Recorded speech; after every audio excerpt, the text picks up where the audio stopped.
I'm Harry Chrysler of the Institute of International Studies.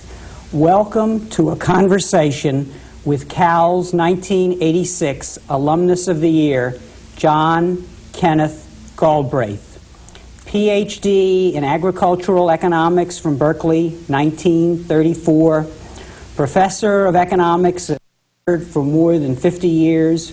Writer, author of more than 20 books, including The New Industrial State and The Affluent Society, one novel, The Triumph, Price Czar during World War II, a project director in the strategic bombing studies after World War II, editor at Fortune magazine, advisor to President Kennedy, U.S. ambassador to India during the Kennedy administration, a leader in the anti-war movement during the Vietnam War, past president of the American Economics Association. Professor Galbraith, welcome back to Berkeley. Well, it's very nice to be back. What are your fondest memories of the campus when you were here in the 30s? Oh, there would be no doubt about that, but my fondest memories are of the surroundings, the ambience. As I'm saying in my speech this evening, it's always assumed that academic study must be under, depraved conditions, otherwise it has no real effect. And my memory of Berkeley in those years is of the, supreme beauty of this setting, but also of a range of professors who were enormously close to the students and who also had a kind of built-in dissonance, a will to be inconvenient, a desire to afflict the comfortable, which I think had a certain and I hope good effect on a whole generation of graduate students in economics, students generally. What would you say is Berkeley's most distinctive contribution in shaping the style and the ideas of John Kenneth Galbraith? I would say, I would hope that it was a certain tendency to question the official wisdom, what I later called the conventional wisdom, one of the few phrases for which I can rightly or wrongly take some responsibility. And are you saying that Berkeley was a hotbed of radicalism in those days, or was it more that it left you with an inquiring mind? Well, I would hope it was both.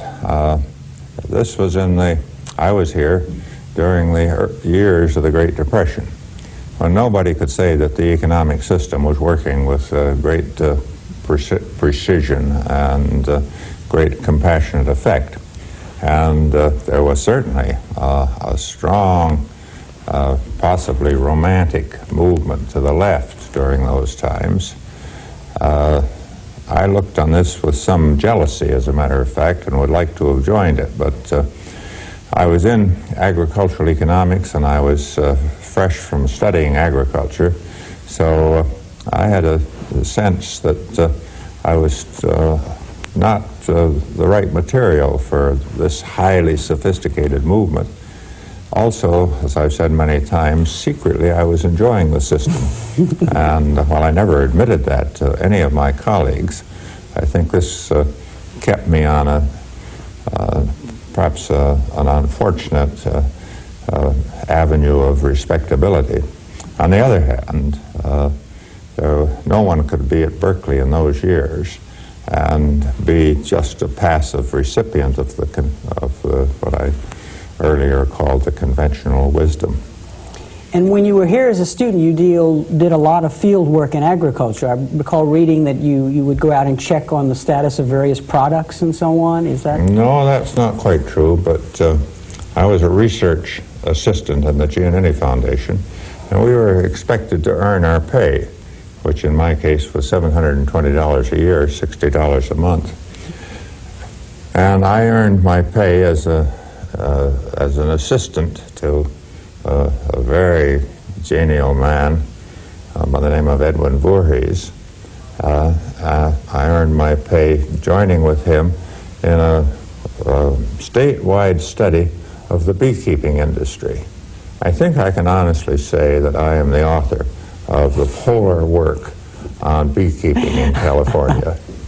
I hope nobody in our audience will take that as a commercial. That's right. No, well, we pride ourselves on not having commercials, so Good, that's good.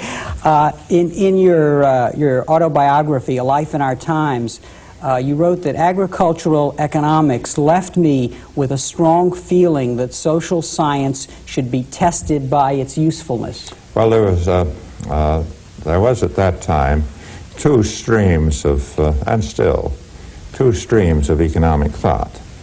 There was what Thorstein Veblen, who until a few years before I came to Berkeley was at Stanford, what Thorstein Veblen called, well, I have to correct myself, it was quite a few years before I came to Berkeley that he was at Stanford.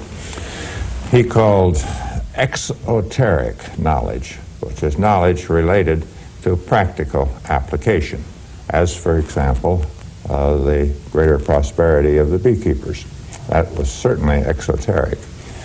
Then Veblen identified a more prestigious line of work in the social sciences and in other subjects, which he called esoteric, which prided itself on having no practical use of any kind, totally remote from anything having to do with what we would now call policy and economics, public policy.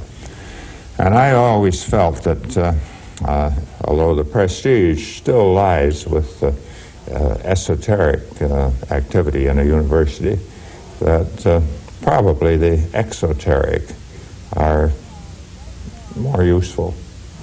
Is that why you spent much of your writing time working on problems of power in economics? Partly, yes. There are two things that people pursue in life, not wholly unrelated. One is money, and the other is power. And we see this and take it for granted in the attraction of power. We take for granted in politics in your field, where people spend tens of thousands and hundreds of thousands and now millions of dollars in order to have positions in Washington or Sacramento or wherever where they have power. But in economics, classical and neoclassical economics, that has no particular role. The thrust there is for pecuniary return, for money. And I have always felt and still feel very strongly that denies in the economic world a very large part of the motivation. People want to be head of General Motors or General Electric or General Mills or another of the other, what shall we say, generals. They want those jobs, certainly for the income that is returned, but that the income is itself a measure of the prestige and power, authority that goes with achieving those positions. And so I have tried in some of my writing, how successfully I don't know, to bring power back into a role in economic motivation. I gave us an address some years ago, which has been quite widely reproduced, when I was my presidential address at the American Economics Association. I called Power and the Useful Economist. That one is not useful in economics unless one brings the thrust for power into appreciation, consideration. If one were to attempt to characterize your work, it's really political economy. And what I want to ask you is, why isn't there really a political economy tradition in our great universities? Well, I wouldn't be so hard as that. There is. There was all, and perhaps is weaker now than it once was. But places like Wisconsin, University of Texas, to a substantial extent at certain times at Harvard, John D. Black, Alvin Hansen, there and here at California, there was a strong tradition of people who were concerned with the political side of the subject. And indeed, that had the implication of a concern for power. I tried to bring power into more theoretical terms than some of them did. So I wouldn't be so harsh as to say this wasn't part of the American tradition. It's much more part of the American tradition, I should think, than the British tradition. But was there a waning in recent times, with the exception of your work? I mean... Well, this is one of the dangers of age, that you to some extent, look down and see homogeneity where among younger people, where when you're younger you look up and see enormous diversity among older people. It's one of the dangers of listening too carefully to anybody of my age. But having said that, and having admitted the likelihood of being wrong, I do think that these last years, certainly the last 20 years, have brought a strong shift back to what I've called the esoteric aspects of economics, to mathematical expressions in economics, econometric niceties, and a tendency to leave the real world alone. It's something that in Cambridge we call the Belmont syndrome. The professor, Belmont is an extremely comfortable suburb adjoining Cambridge, and the Belmont syndrome is the desire to move from a peaceful, happy life in Belmont to a peaceful, happy life at Harvard, from wife to computer and back again, without any disturbance from Ronald Reagan. That's I see. When one looks at the corpus of your work, it's quite clear that good writing, lucid, clear, precise, is very important to your various vocations that you have held. I mean, in a way, you are primarily a writer. I wanted to ask you first, what do you think it takes to be a good writer? Well, I can only speak. I hope you're right. I've certainly been part of my aim in life. It certainly took service under a good editor at one time. I was an editor of fortune under Harry Luce, the founder of Time Inc., who was one of the most ruthless editors I have ever known, and anyone has ever known. Harry could look over a sheet of copy and say, this can go, and this can go, and this can go, and you'd be left with 8, 10 lines, which said everything you'd said in 20 lines before. And this, I can still, to this day, not write a page without the feeling that Harry Luce is looking over my shoulder and saying, that can go. One extraordinary part of good writing is to avoid excess, which many writers do not understand. The next thing, which of course is obvious, is to be aware of the music, the symphony of words, and to make written expression acceptable to the ear. How successfully and how one does that, I don't know, but it certainly is something that has always been a concern of mine. I worked on it very hard first in one of my first widely read books, The Great Crash of 1929. And I was enormously pleased when it was so reviewed. The Great Crash is an ambiguous title, I must say. One should always watch titles. I've told this many times. I looked to see if a copy was in the LaGuardia Airport bookstore in New York, and the lady there said, That's not a title you could sell in an airport. It's a great craft.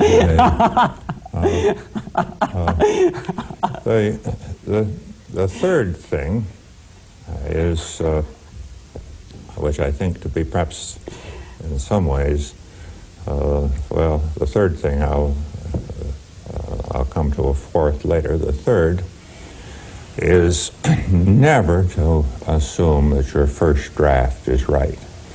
The first draft when you're writing involves the terrible problem of thought combined with the terrible problem of composition. And it is only in the second and third and fourth drafts that you really escape that original pain and have the opportunity to get it right. Again, I'm repeating myself. I've said many times that I do not put that note of spontaneity that my critics like into anything but the fifth draft.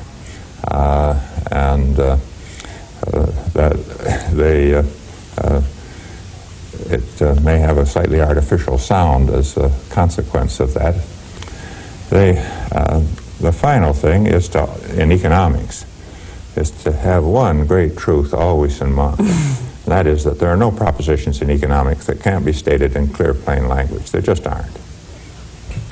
In an essay that you wrote about writing on the occasion of turning down, I guess, a visiting position in rhetoric here at Berkeley, you commented on the use of humor. And I want to read you what you said and ask you how it applies to Galbraith. You wrote, "Recognize the grave risks in a resort to humor. Avoid humor. Nothing so undermines a point as its association with a wisecrack." Well, this was an ironical comment. There's no question that in all writing, humor is a very delicate instrument. It fades over into obviousness, absurdity very quickly. And you'll always use it at risk. And secondly, there is no form of irony in the world that won't be taken seriously. I once wrote a piece of which I was at the time very proud. I maybe shouldn't go back and read it again. Somewhat arguing ironically, that socialism in the United States was the result of organized sports. It takes people at a vulnerable age and makes teamwork more than individual work the thing. It subjects people to the authority of the team captain or the coach. And as I say, this is at an age where people are vulnerable, and therefore this is team sports are the breeding ground for socialism and must be watched very carefully. And I had an organization in the piece that ran in Harper's called the CIA, the Congress for Individualist Athletics. And it was written under a pseudonym because I was then an ambassador. I couldn't write under my own name. One day the postman struggled into my room at Harvard with a pile of letters this thick that had been sent on from Harper's of people who, well, they fell into three classes. People who wanted to know whether it was real or not. People who wanted to join. And people who demanded that I exclude baseball from the list because baseball is not, as they said, a socialist sport. When you are up at the bat, you're on your own. Well, it's an example of the dangers of using irony. Many people are going to, under the best of circumstances, take it seriously. But in any case, that's a rather long answer to a short question. Those would be the four principles, if anybody can remember them, that I would urge on a writer. Probably the one that should be most, the two that should be most widely urged is one, to go over the drafts endlessly, and two, to have a good editor.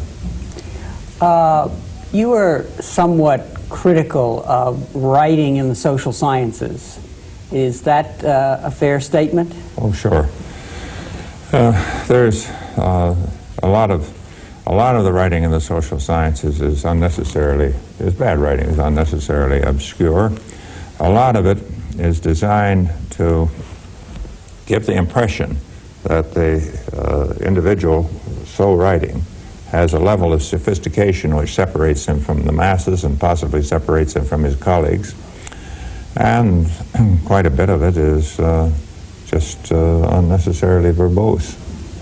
Writing is a way to get at truth. You wrote a novel called The Triumph about our foreign policy. Why did you do that? And do you think it gave you a vehicle to say things you couldn't otherwise say? Well, I wrote a couple of novels, and looking back, I would say the time when I was writing those novels was perhaps the happiest of my life. You move into this. One of them was not a novel, but an O. Henry type of thing, which took a lot of the related adventures of an individual by the name of Herschel McClanders and put them together. You move into a world of your own creation. You live in that world, and you can also make a point in a novel. You can make a point in fiction. You have the availability of truth in fiction that you do not have in the real world. The Triumph was a novel. Thanks to President Reagan, it has just been reissued. The novel was a novel about Central America, a country vaguely like, it was vaguely like Haiti, some aspects of Haiti, some aspects of the Dominican Republic, some aspects of Nicaragua, more Nicaragua than any of the other two. And an old dictator like Somoza or Trujillo has reached the end of the road, and a middle-of-the-road social democratic government comes into power. And this arouses the alarm of the State Department because there's a Minister of Education who's suspected of being a communist. And this is something like our present fears that Nicaragua is going to export its communism to Texas. A very great fear. The new government is denied aid, denied assistance, denied recognition, or the ambassadors recalled. And then finally that government falls, and things look up. They bring back the old dictator's son, who's a student at the University of Michigan at Ann Arbor. He's installed in office there. He's given aid. He's given military support. He calls to his support a lot of young officers. And it develops that this bastard has become a communist at the University of Michigan. As I say, there's a certain relevance to this story that President Reagan, not entirely to my delight, has caused the publisher to reissue the novel after some 16 years. I couldn't be more pleased. Well, I couldn't be pleased with the circumstance that brings it about. In the early 70s, you wrote an article in Foreign Policy. You called our policy in the Third World the great disaster area of U.S. foreign policy. What is your assessment of today? Are we riding tall in the saddle, as Reagan would like us to feel? Oh, no. But we have a development which has not been fully understood, which I'm writing about a little at the moment, which was not part of the predictable behavior of this administration, but is in some degree a consequence of it. Going back to my State Department days and before, the one thing of which I've always been persuaded is that the strongest political force in the world, in the Third World, is the desire to be independent.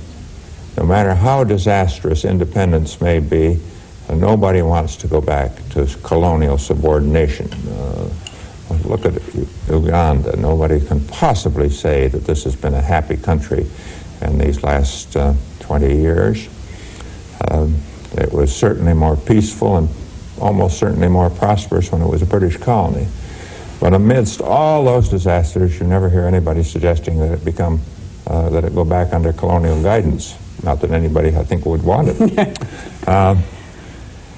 And this desire for this pressure for independence is something to which both the Soviet Union and ourselves are subject. It cost the Soviet Union China, the relationship with China, with the North African countries, Egypt, Algeria, divorced themselves from their and Ghana from their association with the Russians. It's the terrible problem of the Russians in Eastern Europe, not to mention Afghanistan. And similarly, there is the great desire of countries on our side of the Iron Curtain to assert their independence of American influence, to show that they are not pawns of American policy. Well, these last years, if I might, can I continue this lecture for a minute? Please. It used to be said that a Harvard professor can't make any point in less than 55 minutes. That's right. In these last years, what have we seen? We have seen dictators, or military dictatorships go out of power in Argentina, in Brazil, Guatemala, now in these last days in Haiti and the Philippines. Previously, an authoritarian government went out of business in Iran. And why did they go out? Why has there been this great resurgence of democracy under Ronald Reagan? Well, it's been one of the consequences of President Reagan's policies. There is naturally in all countries a resentment of dictatorship. But added to that has been the fact that we had our arms partly around some of these people. George Bush, Vice President Bush, cited Marcus, you will remember, as one of the great paragons of democracy. Similarly, we found some possibilities for human rights development under Duvalier in Haiti, surely one of the greatest discoveries of all time. Similarly in Latin America. So what happened? Why was this, have we had this sudden, this series of disasters for dictators? It is because we united in those countries the dislike for dictatorship with the fear of some degree of subordination to the United States from the fact that we had our arms partly around these people. And it was a disaster for all of them. And what we did was unite the adverse reactions to dictatorships with the fear of subordination to the United States, with also some fear of the Reagan administration itself. All those forces came together. And so we have the paradox that an administration which was sympathetic to the dictators turned out to be the greatest supporter of democracy. Now, I don't want to get into politics on this program and suggest that's any reason for voting for Ronald Reagan. But that's, I think, one of the evident historical paradoxes of these last years. And I think, oddly enough, there's some sense of this in Washington, because you notice some tendency in these last days to detach from Pinochet. Or maybe he has recognized that support from the United States is the last thing he needs to stay in power in Chile. Are we, in the context of what you're saying, are we witnessing a diminishment of this inordinate fear of communism? In Washington, you mean? Yes. I don't think so. I think that basic situation of the United States is unchanged, that conservatives in Washington fear communism, and liberals in Washington fear being thought soft on communism, and I don't think that's changed. One gets the sense today that the liberals still have the fear of losing a domino on their watch. To quote from your autobiography, you're talking about President Kennedy here, and you said his words are still with me, referring to the Bay of Pigs and the acceptance of neutral Laos. He said, "You have to realize that I can only afford so many defeats in 1 year." The idea being, and again in your description of the Cuban Missile Crisis, the notion that electoral loss is a real fear for liberal Democratic politicians when they confront the third world, when they confront communism. Oh, no question about it, and I wouldn't for a moment be happy about it. I knew the Far East probably somewhat better than my colleagues in the Kennedy administration, and I would never have supported the idea of a communist Indochina or communist Vietnam. I don't think communism is relevant to that stage of economic development. But I was strongly persuaded that this was not something that was within the reach of our power, and that we could mire ourselves there in an impossible situation because extending our information to that country was an impossible task. And so my basic argument in those days was that Vietnam and Indochina must be returned to the obscurity on the world scene for which God intended them, that they were not of great social, political, economic, or strategic importance to the United States. I don't think I was, in taking that position, I was somewhat successful in avoiding the label of being pro-communist. I always argued that it takes a very precise Washington observer to tell the difference between a communist jungle and a capitalist jungle. Both are irrelevant to the jungles of Vietnam. Talking about foreign policy, I would like to also talk about leadership. How would you compare Reagan to John F. Kennedy? Some of the rhetoric is the same, some of the presentability via the media is the same, but there are differences. What are they? Well, I would say the difference is that they both are very accomplished masters of television. And the importance of television as an instrument of communication, as an instrument of political persuasion, including those ghastly commercials, is one of the great and in some ways devastating facts of our time. The difference is that Kennedy had an instinct for the reality. He stayed with the reality, or tried to, and felt obliged to. President Reagan is our first president out of our greatest theatrical tradition, which is Hollywood. For President Reagan, there's both the script and the reality, and it is the script that he uses. He doesn't feel confined by the reality. He looks at the speech as a script. And then Larry Speaks comes along after he has dealt with the script on television or on radio and corrects him and says, this is what the reality is. Well, we're a theatrically minded people. We prefer the script. It's always more pleasant than the reality. And the president is a master of the script. If I were the president, I would keep Speaks quiet. I would say to Speaks, look, if you're going to a play, if you're in the theater, you don't have to get up after every act and say, this is what Macbeth was really like. So all the administration lacks is rock music, and they could really be on MTV all day, in a way, you're saying. It's part of that whole cultural I don't think you want to go quite that far, but I do say that that President Reagan is an accomplished master of the script and doesn't, in the manner of somebody out of the theatrical tradition, worry. He isn't appalled when the script improves on the reality. Because the reality could be cut like a script, I guess, like on the cutting room floor, like the film on the cutting room floor.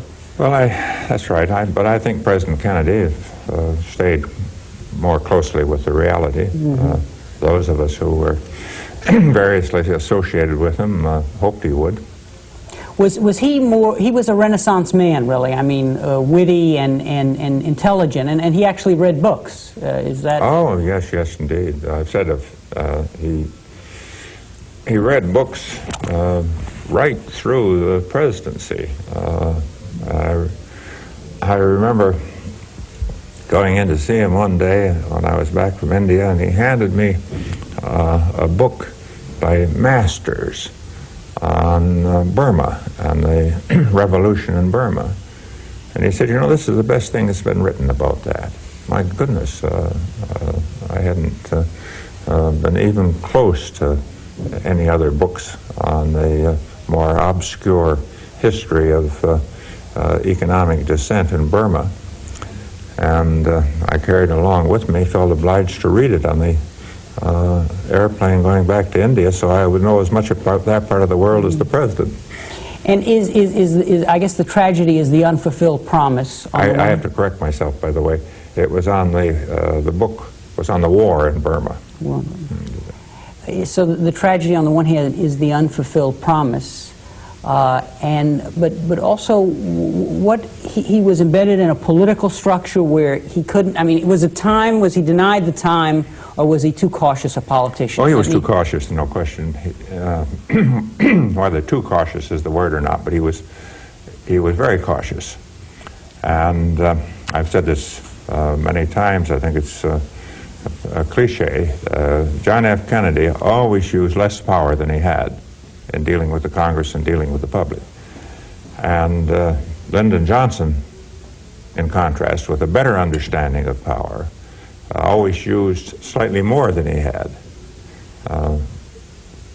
Slightly more, including some of the tragic part of his history on Vietnam. If Lyndon Johnson had not had this terrible incubus of Vietnam, he would have be remembered as one of the great social innovating presidents of our time, more so than Kennedy. Of your generation, who do you think was the greatest political leader that liberalism had? Oh, Roosevelt, no question. And what distinguishes him? What stands out in your mind? What stands out in my mind is that those of us who were young in the Roosevelt administration, and most everybody in that administration was young, had a sense of fealty, a sense of loyalty, which was beyond anything since, and maybe too great. I, in those days, along with everybody else, had ideas until Roosevelt had spoken, and then I automatically accepted his. And through the whole structure of the New Deal Washington, including the war years, the greatest mark of pride was to be a Roosevelt man. But this was in turn related to the fact that the president had great flexibility of accommodation to the disaster and despair of the Depression years. This was a terrible time, a perilous time in the history of the Republic. And the singular feature of Franklin D. Roosevelt was his pragmatic accommodation to whatever needed to be done. If you ever hear some politicians say, I'm going to adhere strictly to principle, then you should take shelter because you know you're going to suffer. And in contrast, Roosevelt was, in his time, the supreme pragmatist. And one other thing, too, which is of present relevance. He used radio with the same skill that Ronald Reagan uses television. He was a master of that medium of communication, the first. What about Stevenson? Oh, Adlai Stevenson, he was one of the most lovable figures one ever encountered in politics. So we loved him, our wives loved him, my wife loved him. He was caught in the circumstances of the time, including the fact that he was up against, as we now recognize, one of the ablest politicians of our time, Dwight D. Eisenhower. He was particularly caught by what I mentioned before, the fear of liberals of being thought soft on communism. So Dwight D. Eisenhower could say in the 1952 campaign, "I will go to Korea," where Stevenson, by contrast, said the problem originates in Moscow, and that's where we must, well, we can't do anything about that. And so Ike brought to an end a very unpopular war in Korea. I almost said Vietnam. He brought to an end a very unpopular war in Korea, and on the principle that on the very sound principle that a bad peace, which that undoubtedly was, is better than a bad war. Eisenhower also had the capacity for being wonderfully clear when he wanted to be, as when he said that, and as when he gave that, really magnificent speech on the military-industrial complex, of which we've been celebrating the 25th anniversary this last January. Your comment about writing speeches suggests another problem that I want to probe. Academics in government. When are they most useful in government? How are they usefully deployed, do you think? Oh, I don't think there's any special role.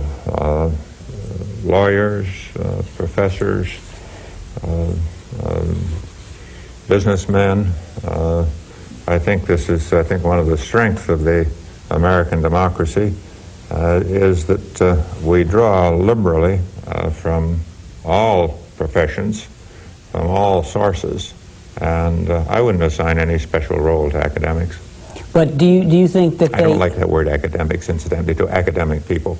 Okay, but is there? I mean, when one thinks of the Roosevelt era, one thinks of all of these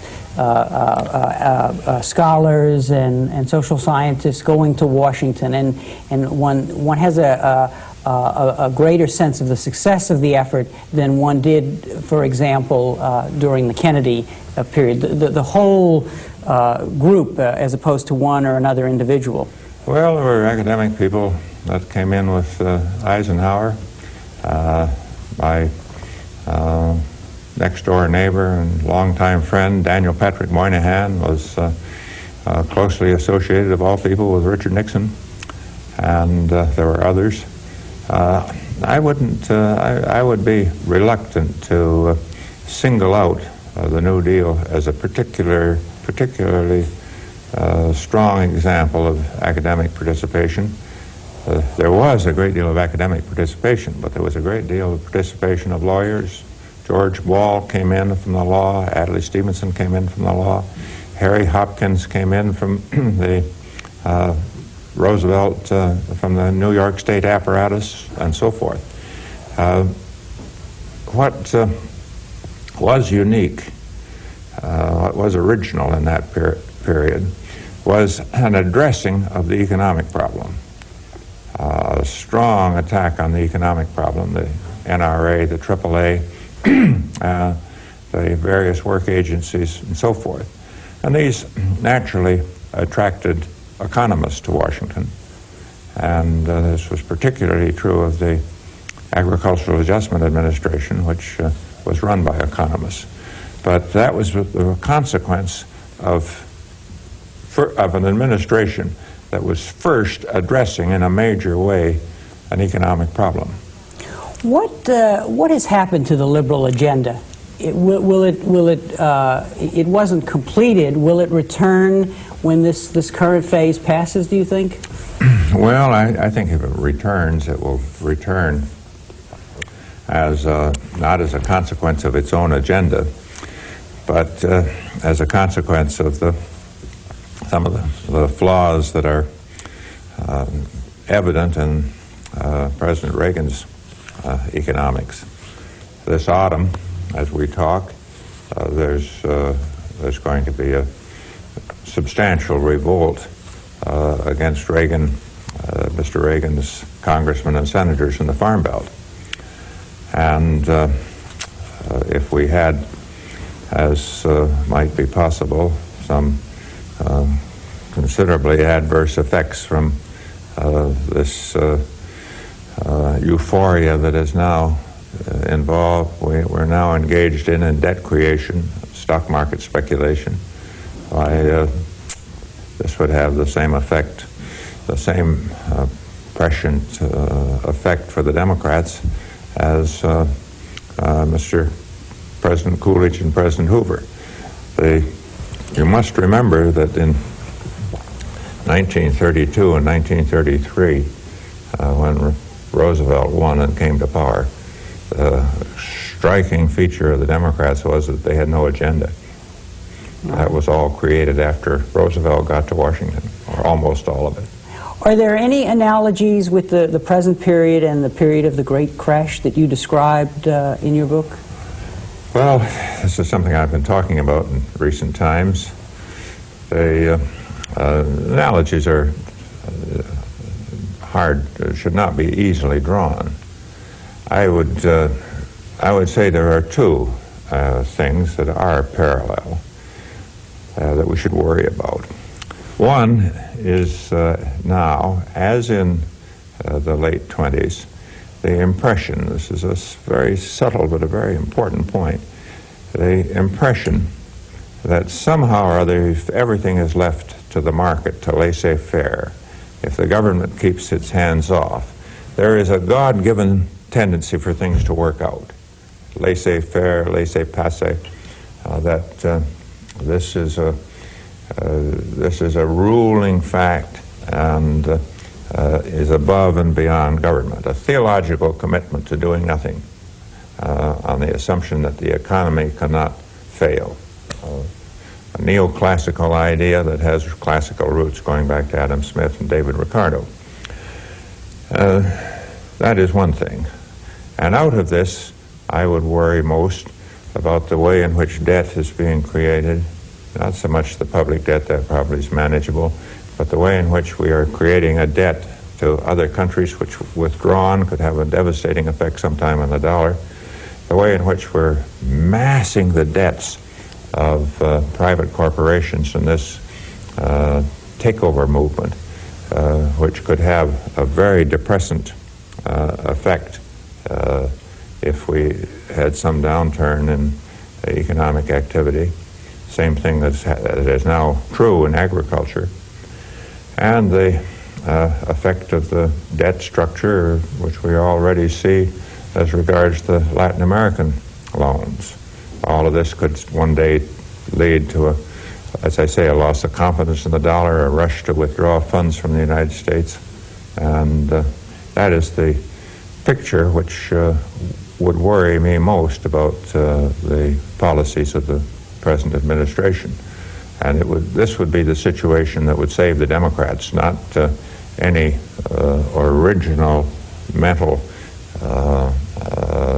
exercise that produces an alternative. That isn't going to happen. I've been a Democrat all my life, but I think I can honestly say that the collegial efforts of the Democratic Party at wisdom to create great and wise courses of action is not appreciably higher than that of the Republicans.